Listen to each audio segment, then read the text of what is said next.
We are going to drive these highlights right your way. Dave Emmy, give us a wave. Everyone does the Keeney. So stand up and celebrate with us and even more of Dave. Everyone approves as we lead the charge. Sports Night is next. Hello, everyone. Welcome to Sports Night. I'm Joe Young. And I'm Howie Shapiro. Busy show tonight. Very busy. Yep. We've got video of about just about everyone, and with you here, I can gab a little bit more. Very excited, really, about what we saw on Friday night from the Cardinal football team. Yeah, absolutely. It was really a good game, and I don't want to say we haven't seen a really good game in a while, but it was really a good game. It was, and it was fun to watch right to the end. They may not have won on Friday night, and there's still plenty to work on for the Cardinals, but there's reason to be optimistic after watching them play last Friday. Champlain Park came in at 1-1, definitely a beatable team, but one that would bring some players with big playability. After suffering 2 lopsided losses to start the schedule, Cardinals had to be able to get up for this game in front of their home crowd. Whether it was the home cooking or just the time it took to adjust, offense comes out clicking against the Rebels in Week 3. Nice catch and run by Josh Tabla gets the Cards into enemy territory. And they're able to complete their opening drive with a touchdown. Jalen Salazar up the middle for the 5-yard score. 2-point conversion, and Coon Rapids leads 8-0 early. You didn't have to wait long for a response from the visiting team. First play from scrimmage, Ernest Warjo, off tackle left, breaks through and takes off. A 74-yard touchdown jaunt, and it's back to a 1-point game. Second quarter now, Champlain Park facing third down. Otto, with time in the pocket, finds his favorite target wide open down the sidelines. This one is a 66-yard score for Cameron Witt, and it's a 14-8 lead for the Rebels. Getting late in the second, Cardinals QB punter Tyler George shows the art to the punt, rolls this out at the 1-yard line, and his defense would respond and show him that it meant something. Breaking through, knifing through number 2, Adam Ness gets to the backfield, stops the ball carrier in the end zone for the safety. 14-10 at the half. Third quarter, defensive battle. Cardinals doing a better job of containing receivers. That gives Ness a chance to get to the quarterback for his sack. Late fourth quarter, though, the Rebels strike again. Otto to Witt for his second score. That seemed to seal the deal. You would think 21-10 with 2:50 left, but hold on. Cardinals make it interesting. Offense looked sharp in the hurry-up. Drove downfield to score. George to Carter Geyer. That capped an 80-yard drive in 1 minute and 50 seconds. Only left them a minute on the clock, but they couldn't get the ball back. But they made it interesting, and it was fun. It was great to see the offense moving the ball effectively. Not only that, but the fact they were down 21-10, for them to come back and complete that drive at the end of that game and really make it an opportunity, that was really exciting. There's no quitting these young men, and it was an exciting game, and they had that opportunity to get the W. Well, and things could have been different. Could have. Still a huge problem with giving up big plays. Yes. They had 3 plays of over 50 yards in the books. That's 1 on each of their first 3 drives. And then they had a 94-yard touchdown called back that would have changed the game at that point. But fortunate flag for the Cardinals there, but definitely a concern as they look forward to going to Centennial on Friday. It'll be interesting to talk to Coach Molly this week and talk to him about what they did to try and solve that problem, because the first thing he told me before this game was, we can't give up that big play. And they did. And that's their Achilles heel so far this year. Right. And if they can get at least not avoid those issues, they're going to have more opportunities in this season. Well, they're at Centennial on Friday. Centennial 1-2. They lost a 7-0 game to that same Champlain Park game, team. They lost handily to Blaine last week. Their win came over Prior Lake in the beginning of the season. Not sure what kind of level of competition that is, but I think this is a game where the Cardinals, if they can stop those big plays, get the offense rolling the way it did last Friday, this is a chance for them to get a W. Absolutely, no question about it. Well, that's all Howie has to say on the matter. Well, we got to move along. They're at Anoka the following Friday. Couple of back-to-back road games for the Cardinals. Tennis team was on the courts last week.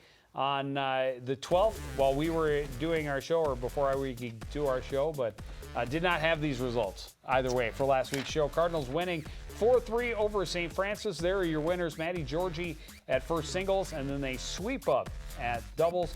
Emily Everhart and Helen Nelson team up at first doubles. Westra and Machinsky at second, and Keller and Farley were at third doubles. Well, Monday's win was a great way to start the week, but the competition got a little tougher on Tuesday when the Cardinals traveled to Centennial. Coach Stork writes on his website that he's happy with the way the girls are starting to play, and he's confident that their progress will position them well for the postseason. Still, they weren't able to keep up with a mighty Cougars lineup that controlled the courts in this one. Maddie Georgie serving at first singles. She'll get the point from the miss hit by Claire Olson, but that was rare. Olson beats Georgie 6-0, 6-0. Move to second singles. Carly Nelson in the near court facing Centennial's Chloe Oren. Nelson with nice movement on this point, but she loses in straight sets as well, 1-6, 3-6. Ellen Everhart playing third single spot for the Cards. Good strong backhand sets up the overhead smash for the point, but Everhart loses the match by a score of 1-6, 0-6. Move to fourth singles.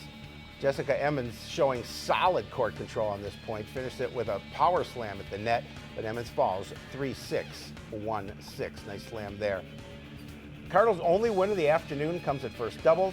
Emily Everhart and Helen Nelson in the far court. Nelson with the lob, then fires it right to the Centennial player for the point. Cards win 6-3, 6-2. Good volley going at second doubles. Some strong net play on both sides. This is a big smash that finished it for the Cardinals' point. Maddie Westra and Myra Moshinsky loses, though, by a score of 3-6, 0-6.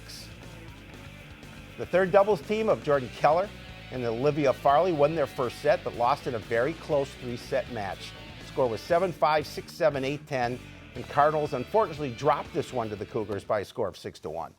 And, they're playing well, though. They are. That's what's important. Absolutely. They had a couple of friends over on Saturday afternoon. A very busy day at the Bob Bivig courts for the Cardinals on Saturday. Oh, wait. Oh. I apologize. On Thursday. You're ahead of yourself. First, I got ahead of myself first. On Thursday and Friday. The rest of the week was kind of interesting. This one took 2 days to complete. It was that exciting. Actually, they started this on Thursday. It got postponed because of rain, so they had to finish it on Friday. Cardinals sweep the Osseo Orioles 7-0.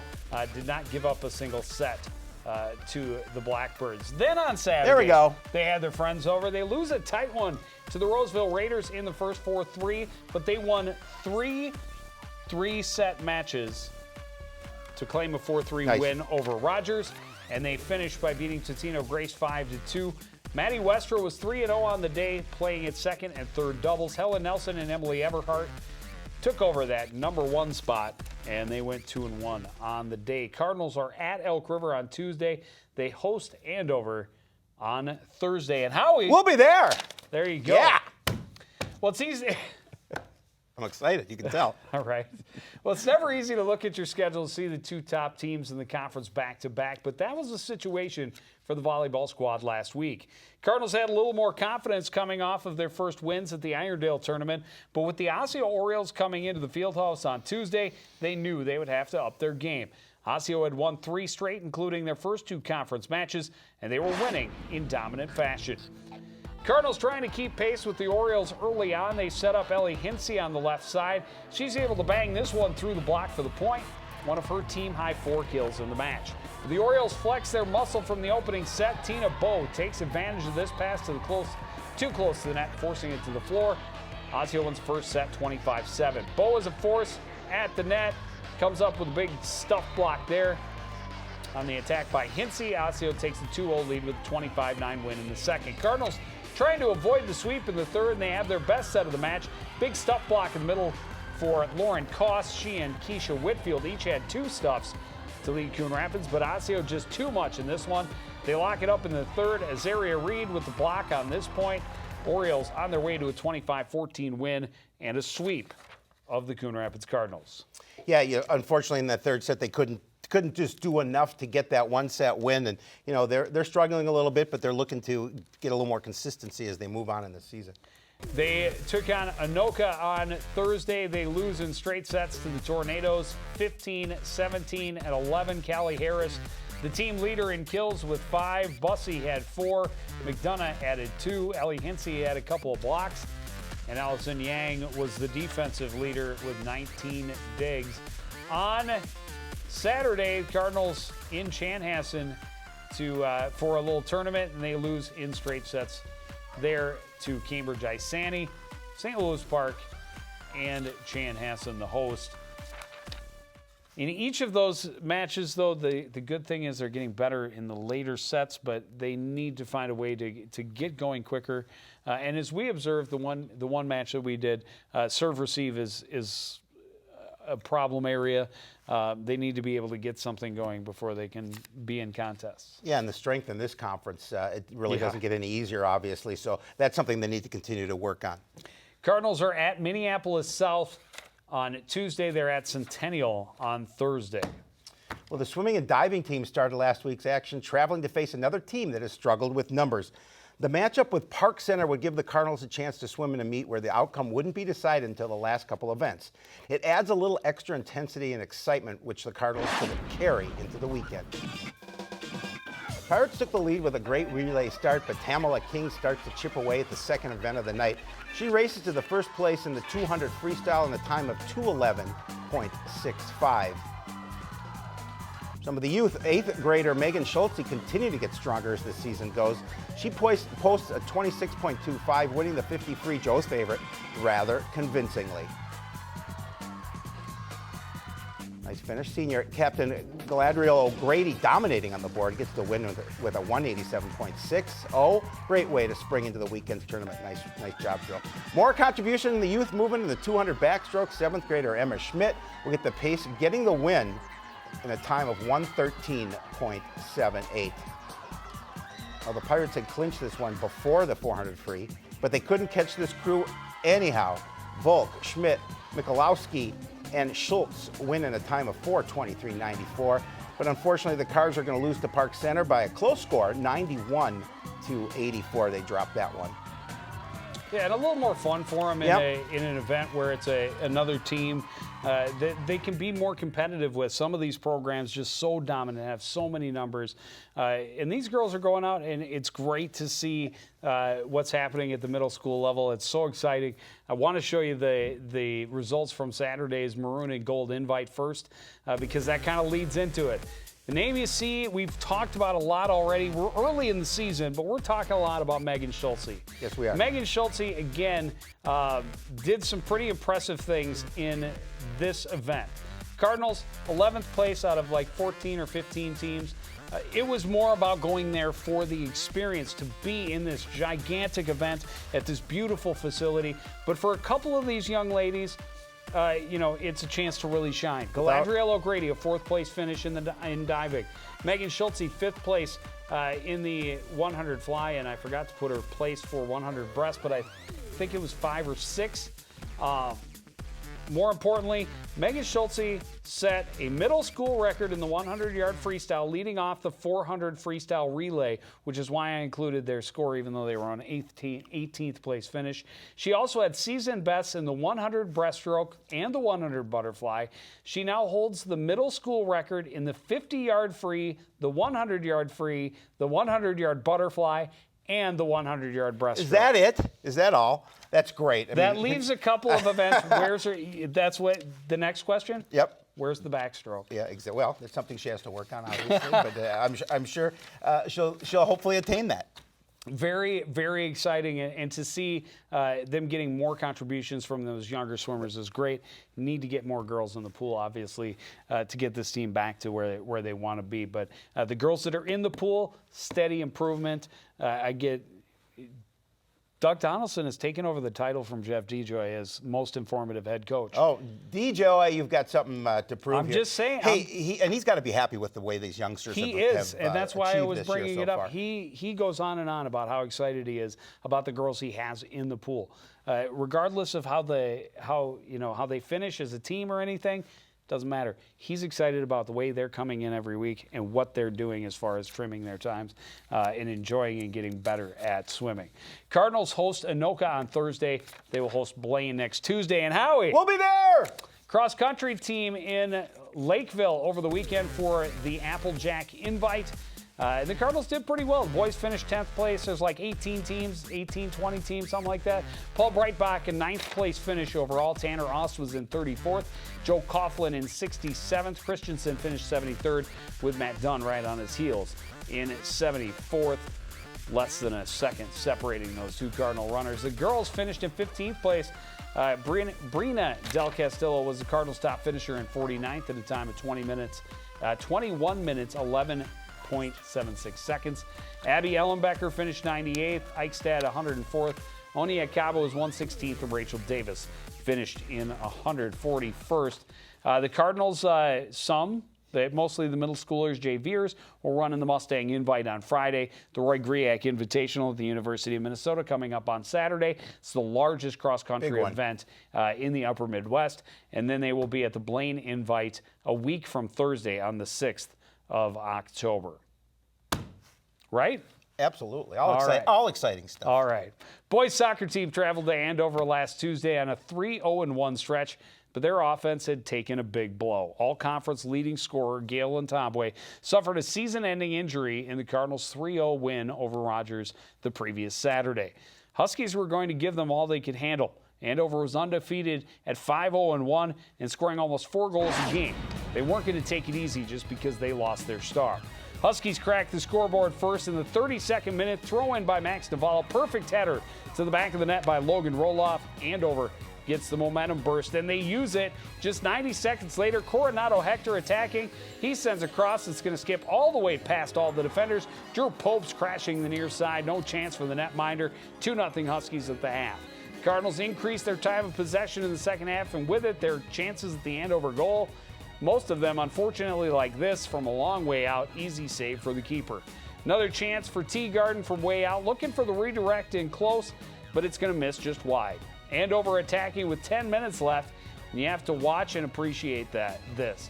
Lofted cross by Eric Chartier, and another perfect header from Roloff, straight to the back of the net. His second of the game ends the scoring. Huskies roll on to a 3-0 win.